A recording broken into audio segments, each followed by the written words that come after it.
So yun, what's up mga chicken? So ayun, good morning sa ating lahat mga chicken. No? So thanks to God dahil maganda yung araw natin ngayon mga chicken. So for today's video mga chicken, no, ay papakita ko sa inyo mga chicken yung aking daily routine mga chicken. No? Yung araw-araw kong ginagawa dito mga chicken. So nagpapainom ako ng tubig mga chicken, nagpapakain ako at nagkukulik ng itlog mga chicken. No? So tara mga chicken, samahan nyo ako mga chicken. No? So kung bago ka pa lamang sa channel ko mga chicken, no, o nagbabalik ka mga chicken, please subscribe na mga chicken, no, at click the notification bell mga chicken upang updated kayo palagi sa mga bago kong videos na i-upload mga chicken. So in the morning mga chicken, no, so ang una kong ginagawa mga chicken ay nagpapainom ako ng tubig sa ating mga alagang manok mga chicken. So after ko silang mapainom lahat mga chicken, no, ay nagpapakain ako mga chicken. At after ko magpapakain mga chicken, ay nagkukulik na ako ng itlog mga chicken, no? Kasi 2 times a day ako magkukulik ng itlog mga chicken, morning at saka afternoon mga chicken. So let's go mga chicken, samahan niyo ako mga chicken, no?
Dalawa dito. At meron tayong isa dito.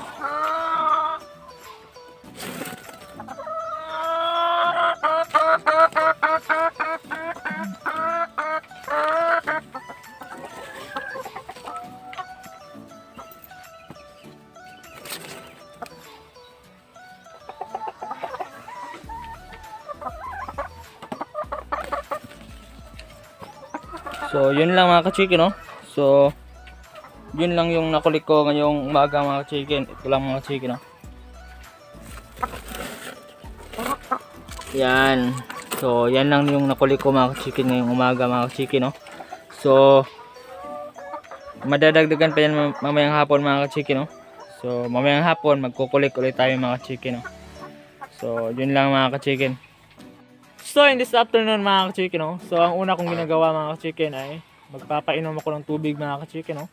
So, pangalawa mga ka-chicken ay magkukulik na ako ng itlog mga ka-chicken, both market egg at fertile egg mga ka-chicken.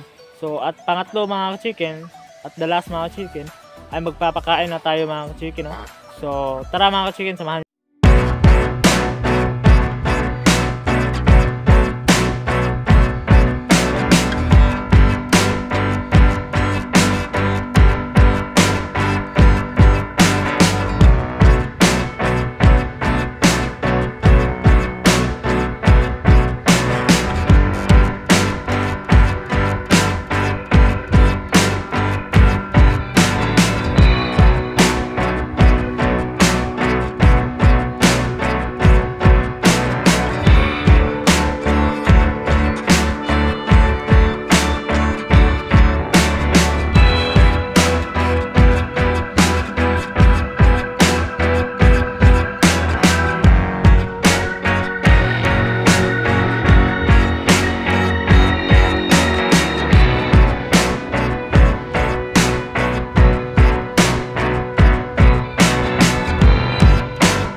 Ten, 12, 14, 16, 18, 20, 22, 24, 26, 28,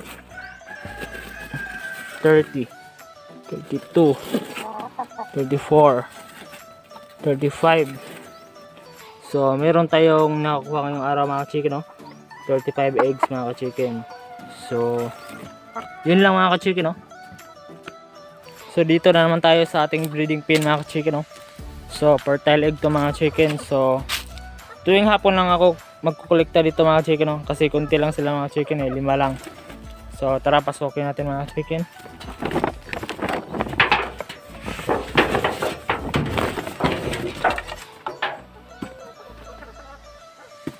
So, ay mga chicken, no?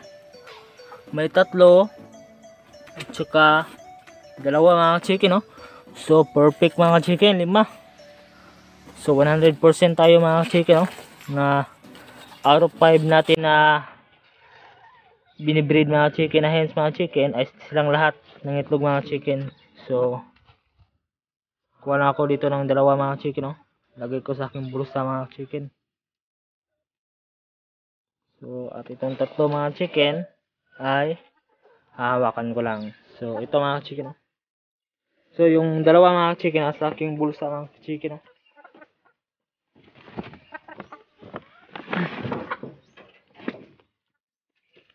So yun lang mga chicken. So dito sa ating fertile egg mga chicken, no?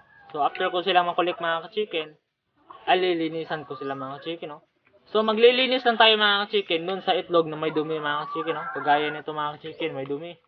So yun lang yung lilinisan natin mga chicken, no? So doon lang mismo sa part ng itlog mga chicken na mayroong dumi. So wag na natin punasan lahat ng parte ng itlog mga chicken, no? So kumuha ako ng basahan mga chicken, no? At binasa ko ng konti mga chicken, no? Kunti-kunti lang yung binasa ko mga chicken para sa ganoon ay makuha itong dumi mga chicken, no? So doon lang mismo sa part na mayroong dumi mga chicken. So pero yung mga itlog na walang dumi mga chicken, katulad nito mga chicken, no? Malinis mga chicken, ay hindi na natin ito isasali sa lilinisan natin mga chicken. So yan mga chicken, no? So ilagay natin sa ating lalagyan mga chicken, no? Upang ma-preserve natin mga chicken. So ayan mga chicken, no? So ito yung lalagyan namin man ng fertile egg mga chicken, no? So temporary mga chicken dahil wala pa kaming chiller mga chicken, no? So in a natural way muna tayo mga chicken, no? Na pag-preserve ng itlog mga chicken. So walang problema dito sa loob mga chicken, no? Kasi good yung temperature natin dito mga chicken. So hindi basta-basta nasisinaga ng araw yan mga chicken, no? So parang nasa chiller din yan mga chicken. So malamig mga chicken. So in a natural way lang tayo mga chicken, no? So yan, lagay natin mga chicken yung 5. So kapag para naglalagay tayo ng itlog mga chicken, no? Ng fertile egg mga chicken. So dapat mga chicken itong matulis na part ng itlog mga chicken ay yan yung nasa baba mga chicken, no? Upang sa ganun ay maganda yung posisyon ng similya ng itlog natin mga chicken, no? So upang hindi ma-damage yung fertile egg natin mga chicken. So yun lang mga chicken, no?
So ayun mga chicken, so tapos na tayo ngayong araw mga chicken, no? Sa pagbabahagi sa inyo mga chicken ng aking daily routine dito sa farm mga chicken. So before pala ako papasok sa range area mga chicken, no? Ay nagdi-disinfect muna ako sa aking sarili mga chicken, no? Upang meron tayong biosecurity sa ating maalagang manok mga chicken, no? Kasi galing tayo sa labas mga chicken, for safety purposes lang mga chicken, no? So yun lang mga chicken, no? Ay sana enjoy kayo sa aking mga ginagawa dito mga chicken, no? So thank you at God bless sa ating lahat mga chicken, no? So happy farming lang tayo mga chicken. So bye bye mga chicken. We'll be back in the morning when the sun starts to rise. So mama, don't stress your mind. So mama, don't stress your